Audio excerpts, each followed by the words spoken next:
Good afternoon and welcome to today's The Midnight Ocean News Brief. I am your host, Jeff Norton. You can reach us on the web at www.themidnightocean.com. And in today's news, we're going to ask, does an X-ray actually prove that fairies exist? A couple finds ancient petroglyphs while on a stroll. Something very large and very unusual is found swimming in a Russian lake. Can a plant really predict our demise? And a man who is very strange just wants to be treated like everybody else. And finally, what's the most important question that's never asked when purchasing a house?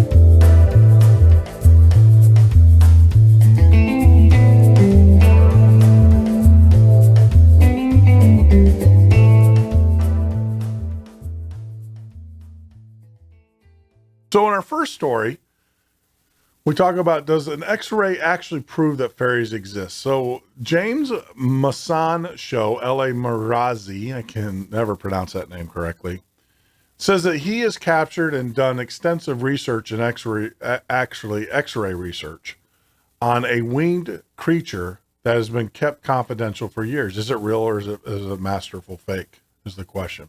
Get out there to YouTube. We have the link below to that, and let me know what your opinion is. It's kind of convincing. Some of the videos that they show it kind of make you think, make you wonder, do fairies truly exist? But get out there and look at that link to that one.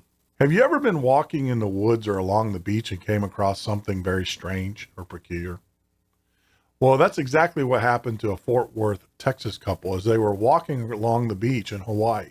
They stumbled across a set of drawings in the sand, but they realized that they weren't actually walking on sand. They were walking on stone, which placed these as petroglyphs, ancient petroglyphs, or cave drawings.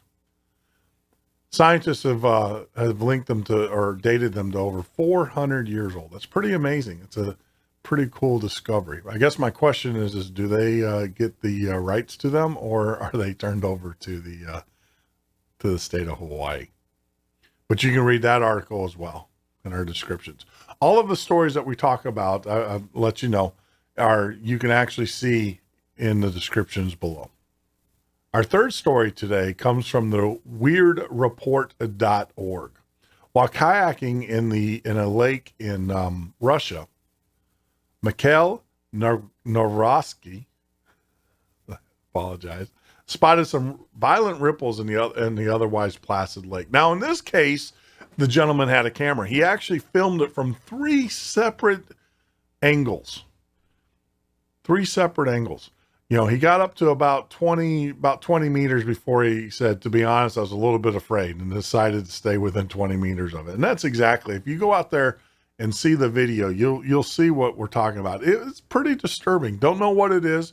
Get your opinion. Let us know. Put it in the comment section. I have my idea, but I'd like to hear what you have to say. The Epoch Times, that's right, the Epoch Times is reporting about the amorphous titanium, also known as Titan arms, and is commonly known as the corpse flower. If you ever seen one of these, I actually came across the corpse flower in Chicago. And, it's known to be, it's called the corpse flower because of its wretched smell. The other thing is that it only blooms, maybe 6 times or once every 6 years. But the interesting part is that we're finding these blooms are now, Epoch Times has reported that the corpse flowers in several states, Bloomington, Indiana, Sarasota, Florida, Washington, D.C., St. Louis, and New York, are starting to bloom at the same time. So a lot of people are saying that this is a sign of something ominous on the horizon. It's very weird that these flowers, especially with the time period in which they bloom, that they would actually be blooming all at the same time. So get out there and read that. That's in the Epoch Times. This is one, if you want to be different and you act different, and that's a choice and that's a personal choice that you have, don't complain when you're treated differently by other people. Here's a gentleman who drinks real blood and sleeps in a coffin, and all he wants to do is be treated the same. I don't know. Let me know what you think. I mean, to each their own. Let them, to each their own. You can live your life the way you want to live it, I guess. But, the Lincolnshire Telegraph.co.uk is reporting a gentleman who, like I said, he's built his own coffin. And he's lived in it for years or slept in it for years, and he drinks cow and pig blood. Feels that he is being discriminated against. And, go out there, read his story. Like I said, let me know what you think. I have my opinion.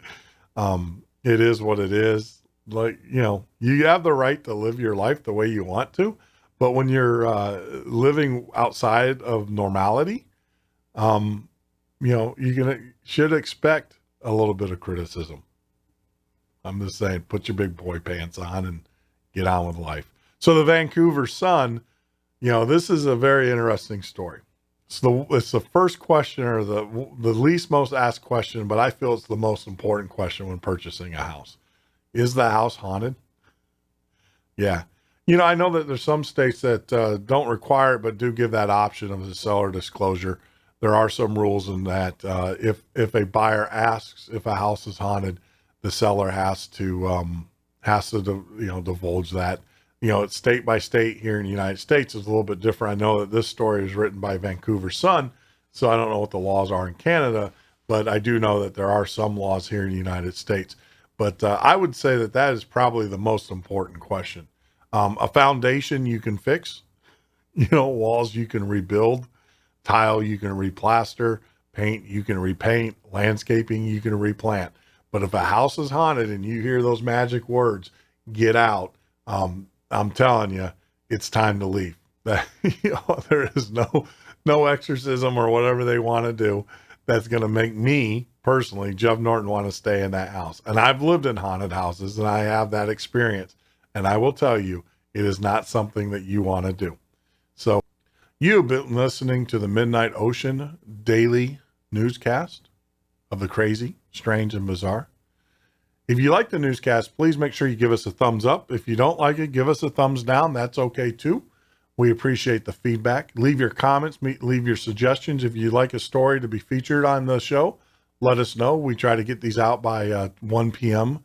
Eastern Standard Time. Make sure you also follow us on the web. If you're new and you just stumbled across us, subscribe to our channel. We don't spam you. And please remember that we do a nightly show every Monday through Friday from 10 p.m. till 2 a.m. Eastern Standard Time. Thank you and have a great day.